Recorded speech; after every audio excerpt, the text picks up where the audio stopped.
Good afternoon, everyone. Welcome to another episode of Precision Pricing, Unlocking Profit to Outperform Competitors. Today, we're going to be talking about cost plus pricing and to make sure we stop leaving money that's on the table. And this is going to be our last episode actually in 2023. So today, Kyle, I'll let you introduce yourself. Yeah, hey, thanks, Avy. Great to be back with you again. And I think this particular episode of our conversation is exciting, especially this time of year. How we're seeing just a massive evolution into getting away from cost plus pricing to something more contemporary. And as always, delighted to be here to share some insights that we're seeing, but more importantly, learn from you. So let's go ahead and put our seatbelts on, buckle up, and go fast. We've got a lot of good content today. Great. Let's jump into it. So just before we jump into it, we wanted to say the series isn't actually stopping. We're going to be back in February, where we're going to talk about everyone's kind of jumped onto subscription pricing. Outcome-based pricing is a little bit new and different. We're going to be comparing and contrasting the two, helping organizations figure out what's right for them. And then getting into a bit more in Kyle's area around pricing too, thinking about negotiations that you get into customers and how to think about that from a pricing perspective. But with today, let's jump straight into cost plus pricing. And what we're going to be looking at is 4 key things. Essentially, looking at cost plus pricing and comparing and contrasting that to value-based pricing. Thinking about what are some best practices that we see with value-based pricing. Knowing that most companies out there are employing cost plus pricing to some extent and need to make this transition. What are the change management considerations that need to be taken into account? Just rounding out with what are the key takeaways are for today. So I'll jump right into it from there. And this will look familiar to some people, but let me walk you through what we're looking at here. And this was actually a survey that was done with AGI and RML. At the end of 2022, we reached out to leaders within organizations, B2B organizations, that were over $115 million. And we were looking at what their pricing aspirations were and what they had actually achieved. So what we're looking at is we've got each of the industries set up here: manufacturer, tech, healthcare, business services, media, and life sciences. And the dark blue bar is actually the pricing that was taken within the organization.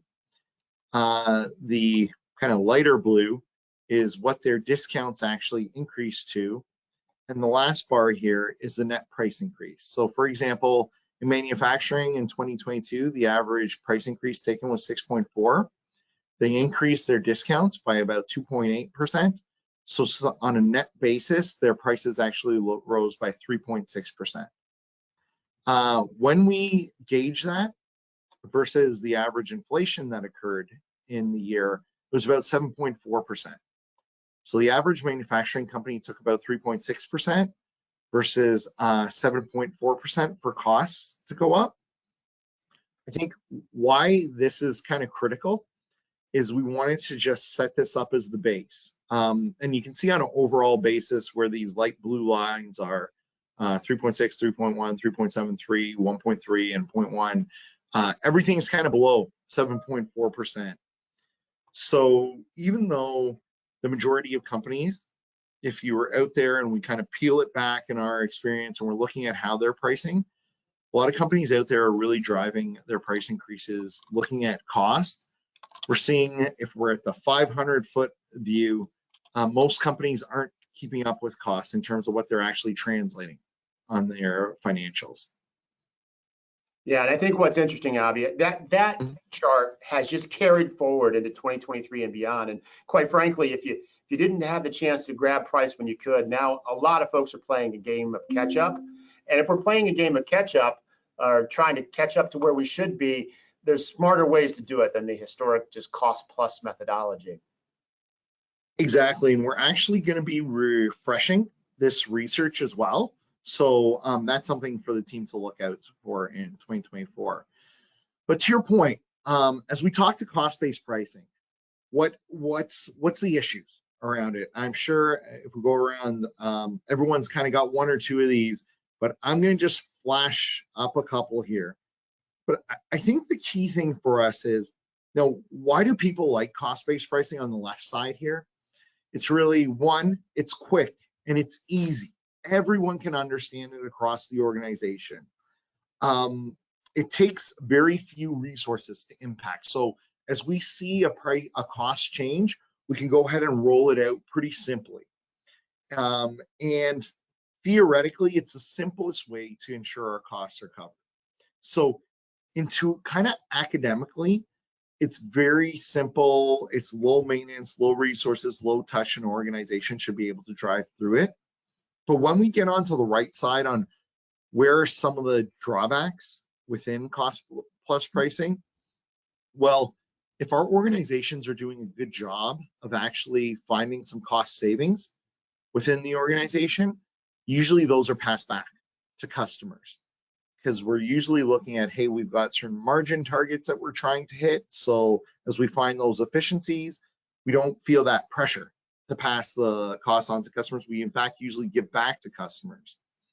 We're not really looking at the value of our offering. And, costs are moving around daily. I often say this, that we're never going to know where kind of iron ore is moving or oil is moving or the labor market is moving. We can't be ahead of it. If we were, we would be in a different business. So we're always lagging the market. Our prices are always lagging the market, and we're always playing catch up from where our price is versus where our costs are. Kind of within the title here, we kind of talk about it. Creates really a culture of navel gazing, because we're not looking at the offering, we're not looking at our customers, we're always behind the market. I think that's kind of the key thing that we want everyone to focus on here, is that you're always playing catch up if you're doing cost-based pricing, and you're never right priced in the market. You're either overpriced or you're underpriced. You're never where the market really needs you to be. From that, what do we see as what's cost-based pricing really missing? And there's really three key elements that we see pricing needing at the end of the day. And those three pillars, we kind of use a circle here, but one is definitely the internal financials. We need to know where our costs are and how those are rolling. But there's two elements that we always seem to be missing. One is what's going on with our customers. And when we say what's going on with customers, we're thinking about what's really creating value for our customers. And the second is the market in general that our customers are buying in.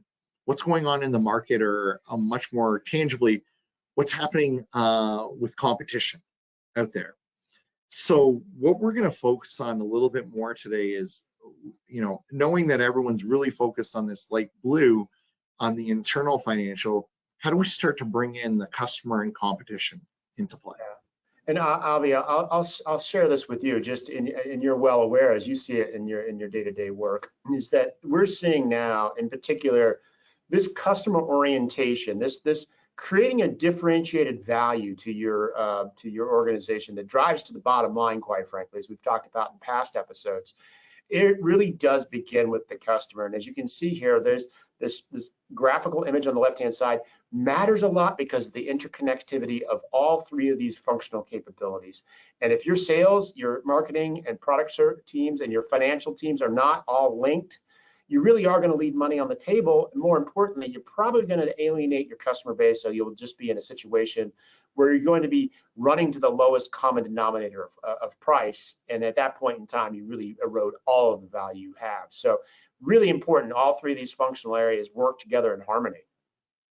And I think harmony is a great word that you use there, Kyle, because really we think they need to be balanced at the end of the day and kind of come off this really hyperinflation. A lot of organizations lost the discipline and really started to overemphasize and focus on the internal financials and kind of pulled them back into more of that internal focus and the de-emphasizing of the customer and the competition. So that's what we're going to talk a little on today.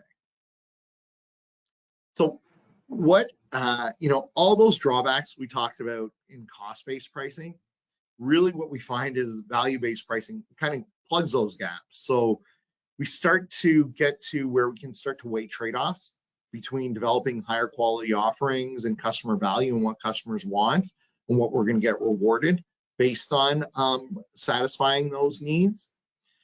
we start to organize the entire organization around looking at what's going on with our customers, what's going on with competition, and how does that translate to the value that we want to put out into the market and the pricing that we're going to drive behind it. Oftentimes, well, almost 100% of the times when we're transitioning to value-based pricing, just due to you're realizing the maximum customer willingness to pay, you're going to drive higher profits at similar levels of volume.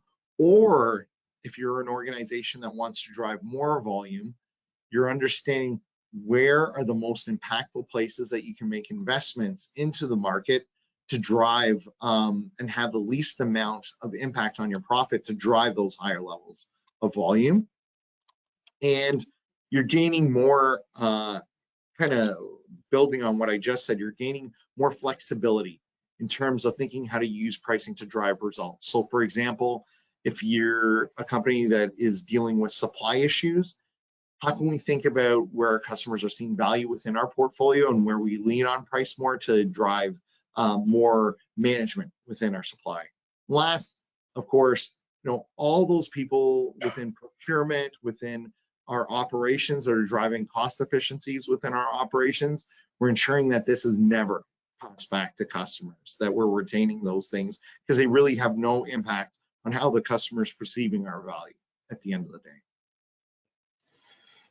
And Avi, you make it seem so clear and easy with this particular set of benefits. It's obvious, I think, to everyone that we got to do it. But I oftentimes run into clients, in the commercial side in particular, as we're thinking about pricing execution, they ask a lot about the how. How do we get there? How do we do it? And I think this is the neat part that you and all your experience at Revenue Management Labs and your colleagues have gotten through over the years, that value-based pricing is not necessarily rocket science. It's science, don't get us wrong, but there's a way to do it kind of in a handful, maybe 3 easy steps. Is that right? Yeah, I think that's exactly it. And let's get into some of those best practices. And, kind of at the very basis, we talk about cost-based pricing. We start with cost, we bake a profit margin onto it. Good companies put a discount on top of it, and that establishes a price or a cost-based price. And we talk about value, and I've used that word about 72 times on this webinar already. But how do we get to what this value is? And from a B2B perspective, value is created by a number of things, and it's thinking about, well, how do we affect our customer? And what we like to think about in where those value drivers are is what's called kind of the B2B value hierarchy. So at its very base, what creates value for customers is meeting the specs of a customer. We've got an acceptable price. We are complying with all the regulations out there and ethical standards. That's kind of the base. As we graduate up, and we call this kind of functional value, we start to look at things on how we're helping customers with higher level needs. So we're thinking about, from an economic basis, how are we improving their top line? How are we taking cost out of their system?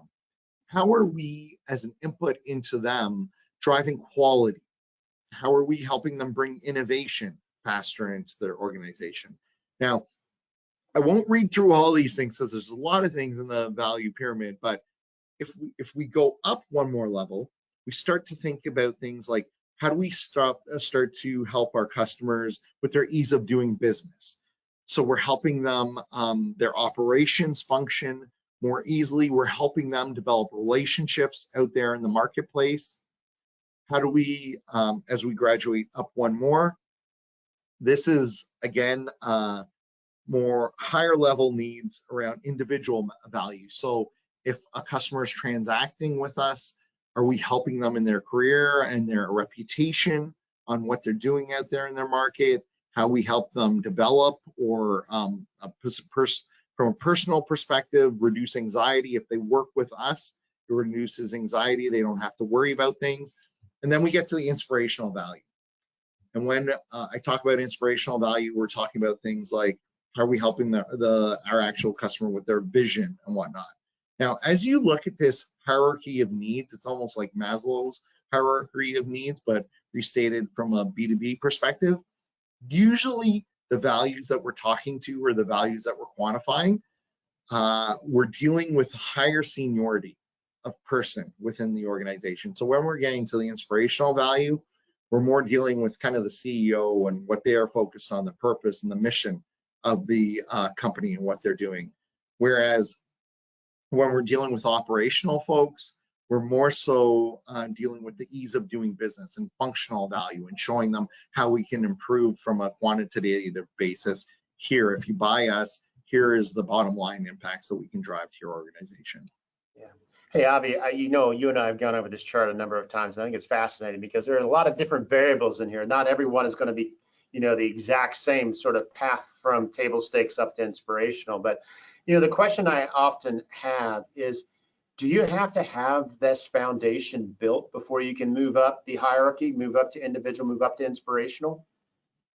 I don't think you need to necessarily have this hierarchy built. I think what is kind of critical, and some organizations will just live in one area on an ongoing basis. The critical thing is that there's such a long laundry list here.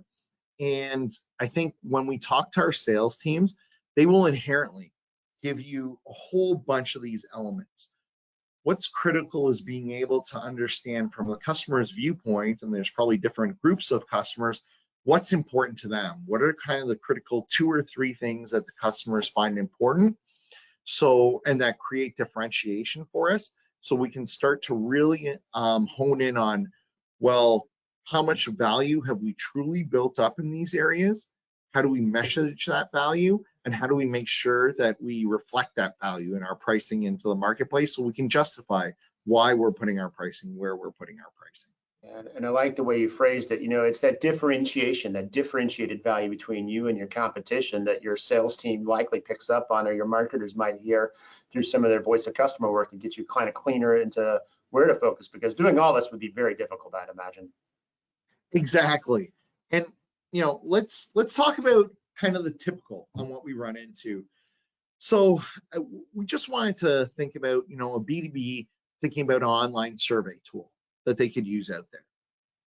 And we can pick whatever, think about any online survey company that you've dealt with out there. If we went into their internal sales team, and we were talking about this a little bit on the previous slide, what are all the things that that sales team would say customers want? And we get kind of this laundry list. You know, and price is something that's always going to be there, but they're going to be talking about, hey, some customers want our analytical tools. Some customers want to be able to customize. Some people want how responsive is our app on mobile for a certain survey for takers. How, what's our panel that we have out there, and how well can we target our audience? Now, that's a lot. When we think about customers that we go out there to, you know, for each and every customer to have that many buying attributes and differentiating buying attributes, it's a lot. So the second step, and there's numerous tools to kind of get here, we're just using as an example here, doing max and diff analysis with customers, really helps us kind of zone down on what are the important attributes for customers as they're going out there and they're buying. So looking at what a max diff analysis essentially does is it asks your customers, hey, I've given you these list of 4 attributes. What's the most important to you? What's the least important to you? And as we give them these attributes, these same, we've got 10 attributes on the left-hand side. We put 4 attributes on one side, 4 attributes on the other, and we run them through a couple of simulations of that. What's most important, what's least important, most important, least important. Just pick one, pick one. As we show them that like 4 or 5 times, we're able to drive out something like this off to the right-hand side. And through not necessarily asking them, hey, rank 1 to 5, what's most important to you? They give us a ranked attributes. So we can see here that they're saying, hey, response and collection management is the most important, followed by the analytical tools, the price, and the security and privacy. Why this is really important to us is this immediately kind of hones us down onto what are those differentiating attributes that are important to them, and what's the weighting on how important each of these attributes are. The second thing that we do is, again, if we go out there and we ask our sales team, hey, who are we competing with? There's a lot of tools out there, and I'm sure these names look really familiar to you. Likewise, you're not necessarily going out there and you're asking customers, well, who do you compare us to? But we're doing it in a little bit more of an indirect manner. But what you'll find is that it's too complicated for customers to stack us against 16 competitors out there. There's typically only 2 or 3 competitors that they're going to be looking at us against, and zeroing down who that competitive set should be that we really need to gauge our offer against. So again, we're kind of zeroing in on what are those critical buying attributes, who are our critical competitors that we're driving against. And this tool that I'm showing off to the right here is just really an illustration, but what we're trying to do here, and we've got a couple of tools that can be used, but we stack ourselves against the key competitors, against the value attributes that we're looking at. Are we value advantaged, or are we value advantaged, or are we value disadvantaged? And depending on where we are for the customers that we're looking at, where does our price need to be to make sure that we're, one, well-positioned and pricing for the value that we're delivering to customers versus the competitors. But number 2, that we're also making sure that we can compete and we can win. But it's not like we're going to win everywhere. We're going to win in those areas or those segments that we really want to target, and that we know that we want to be number 1 within. I love it. It's that privilege of focus, and we know that focus drives performance. So this is it's a multi-step process to get there, but Avi, but this is awesome. I think it graphically represents what you can strive to achieve in a value-based pricing model. And Kyle, you were talking about it before in terms of the science behind this. Look, I won't read through all of this at all, but in order to get what those attributes are, get who your key competitors are, get it from the customer lens, and stack together, there's a multitude of tools that you can use out there. And you can use things like going out there and doing research. You can do transactional analysis and calculate elasticities.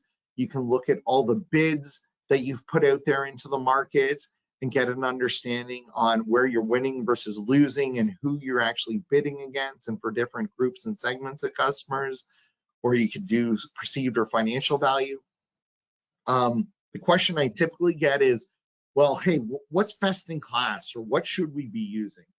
How I usually answer that is, first off, you need to be ensuring that you're using something. Don't just use gut feel. You want to make sure you're using some specialized analysis, or at least some analysis where you're bringing in your data to bear, or your customer data to bear, so you get a good understanding.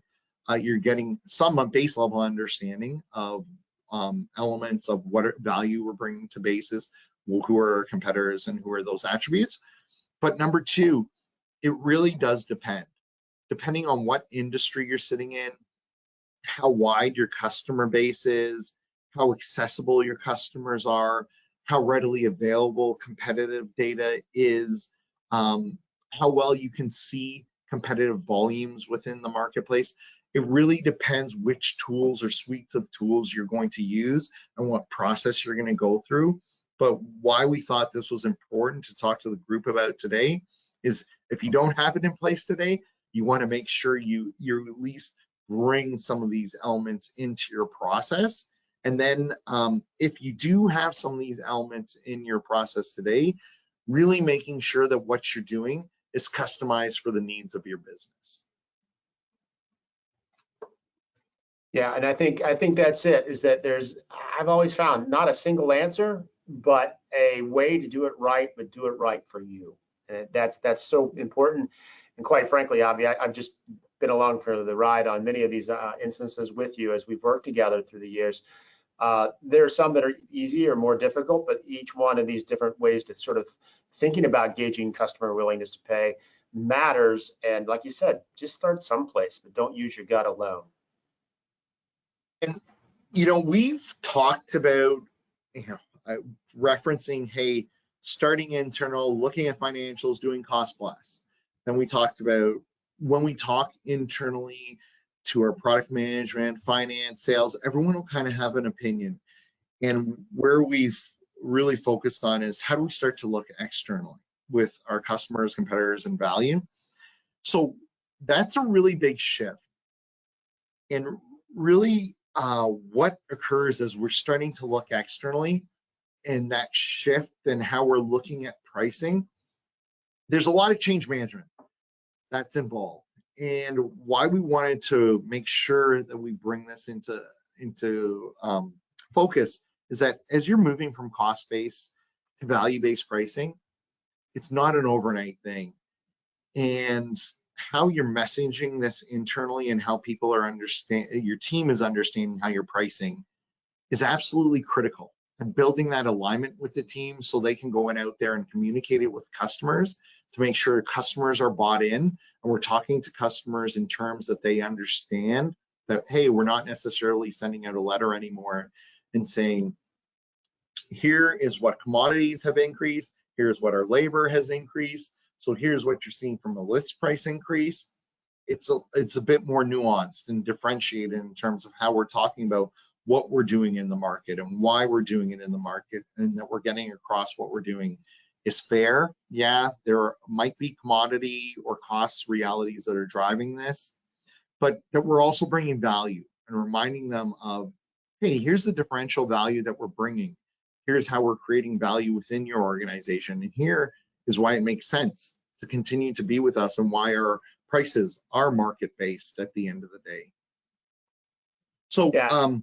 sorry, go ahead. I'm just going to add in, Avy, we've got just a couple minutes here before we wrap up with some good takeaways, but I think that's the piece that I always like about the way that you describe this. Pricing strategy, which we've walked through in those three kind of concise steps, doesn't necessarily equate to pricing execution. And they're both equally scaled in that sort of growth modality that we want to get to. So don't forget about this particular need to get really clear on transitioning and getting the team along through the journey as best possible without a lot of delay and or footfalls as we go forward. So I think we've got maybe time for just a couple more thoughts on how to wrap up today's takeaways.